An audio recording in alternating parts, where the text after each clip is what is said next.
of all, it's warm thanks to Kulttuuri Kompass and Tartu 2024 for all your amazing hospitality and care. My name is Marita Muukkonen, and as I was introduced, I'm co-founding director of Artists at Risk and Ecologists at Risk, together with Ivor Stodolski. Could you put up the website of the Artists at Risk, please? Artists at Risk is a network institution, but we mainly work with forced mobility. Basically, we work with the mobility of people who are threatened often for their lives. It's basically they are art practitioners, they are our colleagues, they are our peers who doesn't have a choice whether they stay or whether they leave. They are artists who are at risk because they often are politically engaged artists. They are dissident artists. They are prosecuted because of their artistic practice. Artists at Risk was started in 2013, and it also grew out of our curatorial practice. It's basically my background is in visual arts. I'm a curator.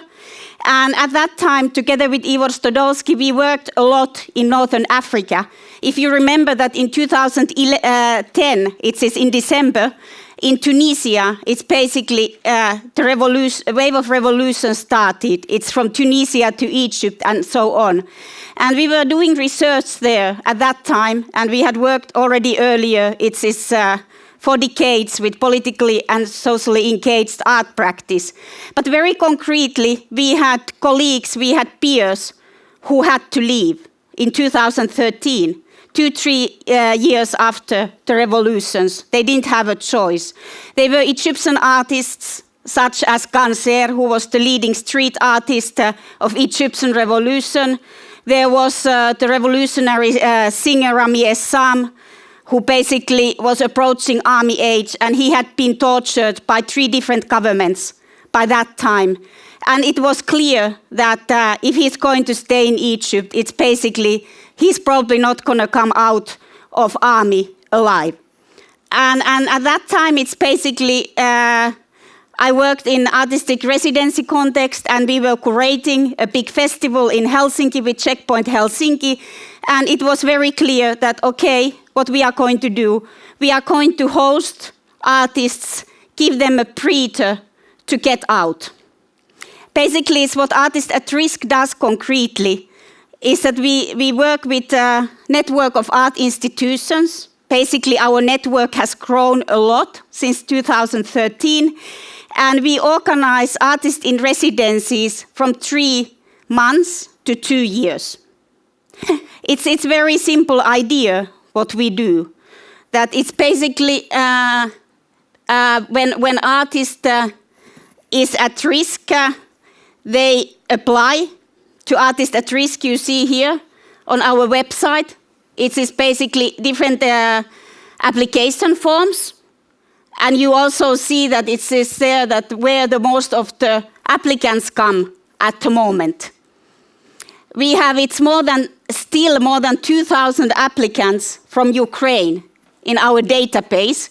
And we have relocated since the war started, since the Russian invasion in Ukraine started, more than 350 artists in 1 year. And we have never experienced in such a wave of solidarity in the 10 years of our work. When Russia attacked Ukraine, before the artists started to apply, we actually were approached by hosting institutions. We were approached by museums, we were approached by concert halls, we were approached by artists in residencies who asked us, what can we do?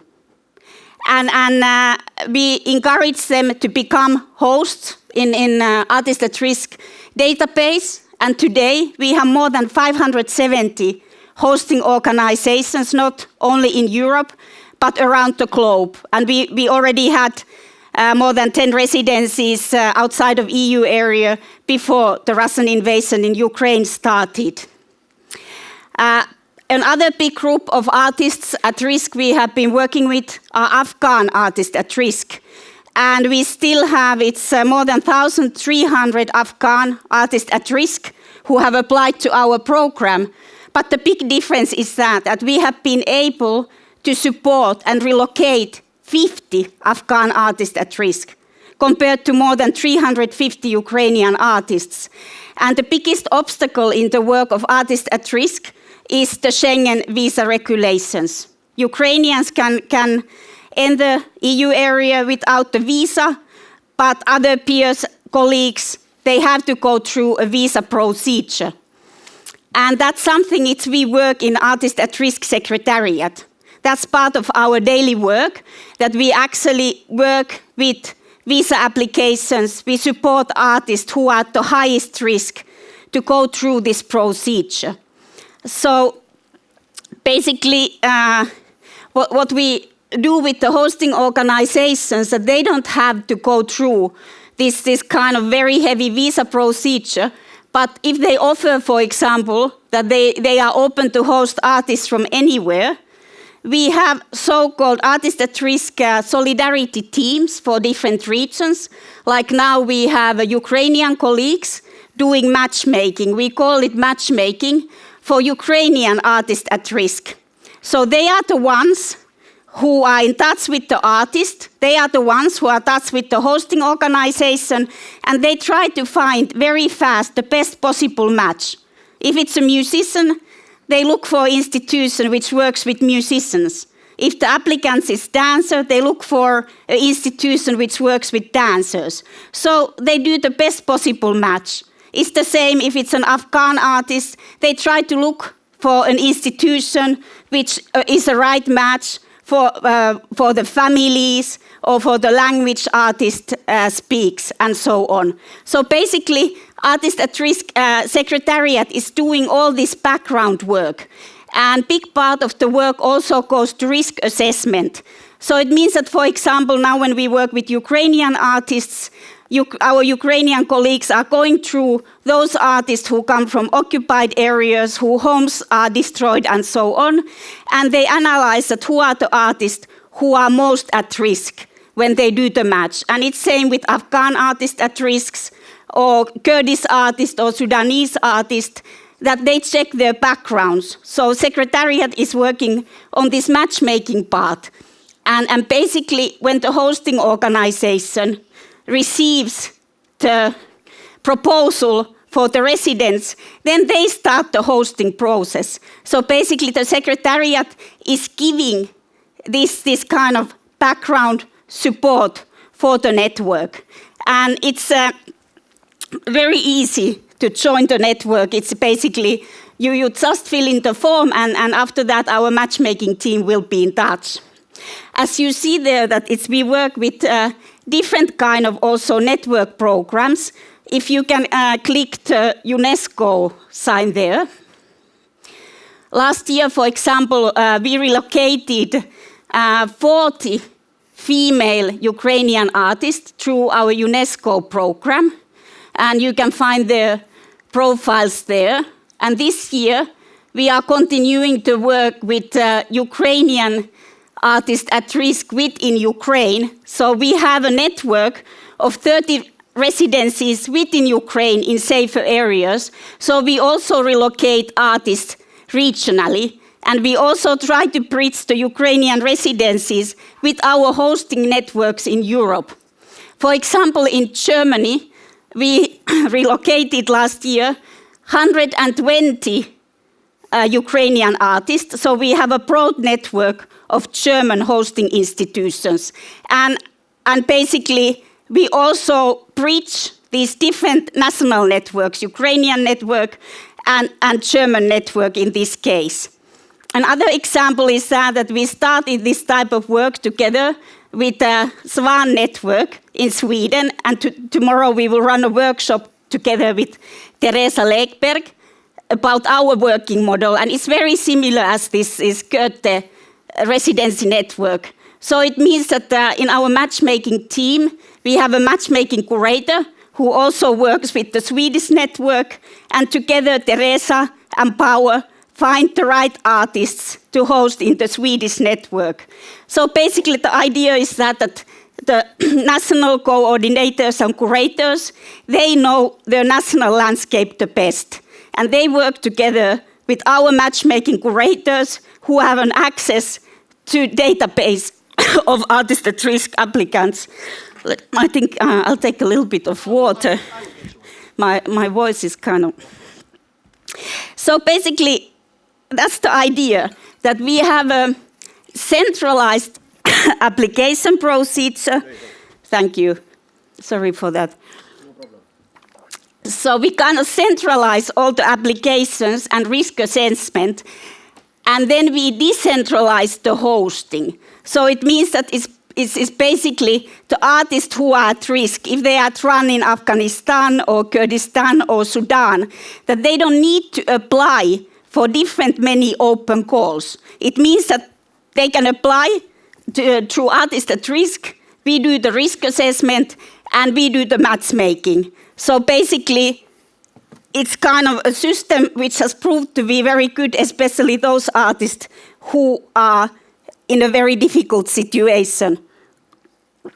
Then I will talk a little bit about the hosting model we have developed over the years. We call it so-called Helsinki model, which means that when the artist arrives, they are not hosted necessarily by one institution, but when the hosting institution joins our network, over the years, we encourage them to develop actually a network of different peers in the city, in the town, in the village.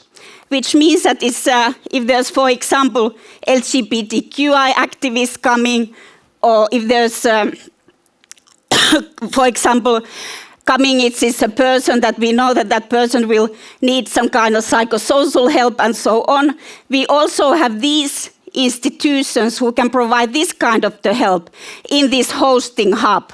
In Helsinki nowadays, for example, we have more than 25 organizations working with us, from National Theatre to Finnish Public Radio, to Dance Info Finland, to Theatre Info Finland, and so on. So it means that already before the artist arrives, this network goes through the artistic profile of the artists. So basically, if the artist wants to continue practicing the art, they have possibilities to do so. And that has proven to be a really good model, because actually, if the artist can't go back, they often find employment that way. And if we talk about rural residencies, as we